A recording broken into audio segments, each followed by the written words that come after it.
काशकार भाईओ तुहाडे नाल एक वादा कीता सी कि गंदम दी वैरायटी के हवाले नाल पॉकेट वाइज डाटा इंशाअल्लाह देंगे दोस्तों। पॉकेट वाइज तो मुराद है कि किहड़े मौजे दे विच या किहड़ी बेल्ट दे विच किहड़ी वैरायटी दे जिमीदारां दा फीडबैक भी अच्छे आए और सेल भी ज्यादा हुई और दीगर सोर्सां तो भी पता चलिया कि फलां वैरायटी जिहड़ी अच्छी परफॉर्म कीता उनकी एवरेज भी अच्छी है।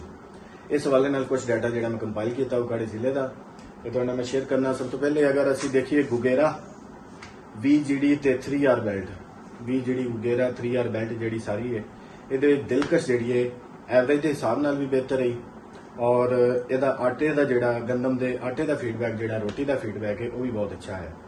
दूसरे नंबर ते अकबर सी, तीसरे नंबर ते अरूज सी। ये तीन वैरायटियां जिहड़ियां टॉप ते रही ने गुगेरा VGD ते 3R बेल्ट विच।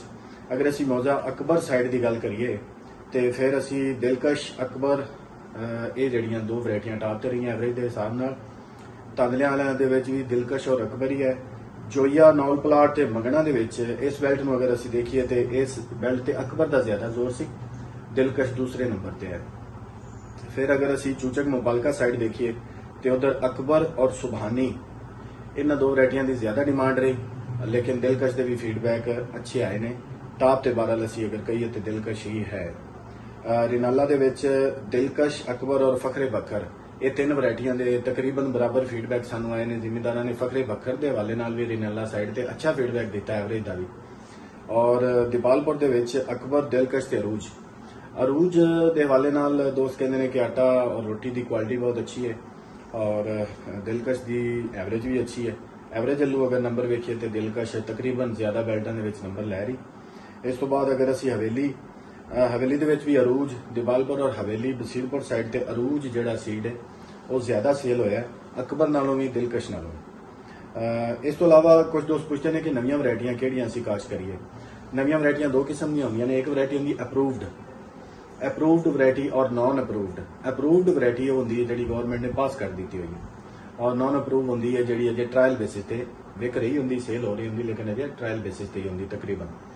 ते अप्रूव्ड वैरायटियां जिहड़ियां आईयां ने इस दफा नवीं तुसीं लगा सकते जो अरस्तु और सिकंदर, ये अप्रूव्ड वैरायटियां ने।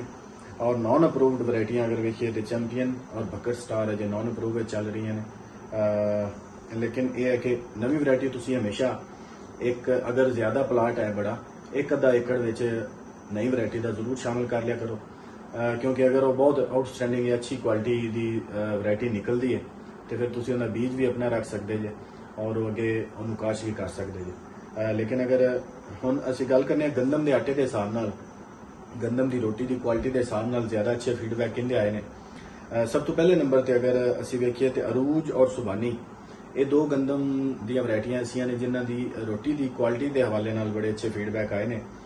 फखरे बखर तीसरे नंबर पर है। फिर असीं अनाज चौथे नंबर पर, यानी पहले नंबर पर सुबानी दी रोटी की आटे की क्वालिटी की बहुत अच्छी यदी फीडबैक आई है। फखरे बखर दूसरे नंबर पर है, अरूज तीसरे नंबर पर और अनाज चौथे नंबर पर। यानी कि वो दोस्त जिहड़े कहंदे ने असीं घर वास्ते गंदम काश करनी है, सानू एवरेज इन्ना मैटर नहीं करती, सानू जिहड़ी है रोटी की क्वालिटी ज्यादा मैटर करती, वो फिर इन्हां अरूज, अनाज, फखरे बखर या सुबानी इन्हां चारां चों प्रेफर करन।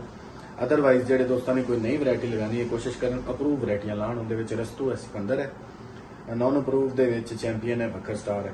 लेकिन अगर तुसीं एवरेज दे जाना है तो ज्यादा जिहड़ी अपनी पूरी बेल्ट है उहदे विच दिलकश पहले नंबर पर है, अकबर तकरीबन जनरल दूसरे नंबर पर है। अरूज दे वोट इधर अगर Dipalpur side sorry Renala side पर जाइए तो फिर सानू फखरे बखर दे वोट ज्यादा मिले ने, फखरे बखर दे ते दिलकश दे तकरीबन बराबर मिले। जज़ाकल्लाह, बहुत शुक्रिया। एक पैगाम यह है कि गंदम के बीज में दवाई लगा के काश्त करनी लाजमी और दवाई वो वास्ते 3 जहरां वाली दवाई मुख्तलिफ कंपनियां दे रही ने। वो बायर की हुमरे बहुत अच्छी दवाई है। दूसरे नंबर पर 3 जहरां वाली दवाइयां बीज में लगाने वाली तकरीबन उन सारिया कंपनियां दे रही हैं। किसी भी अच्छी कंपनी की तुसीं इस्तेमाल कर सकते हो। अस्सलाम वालेकुम।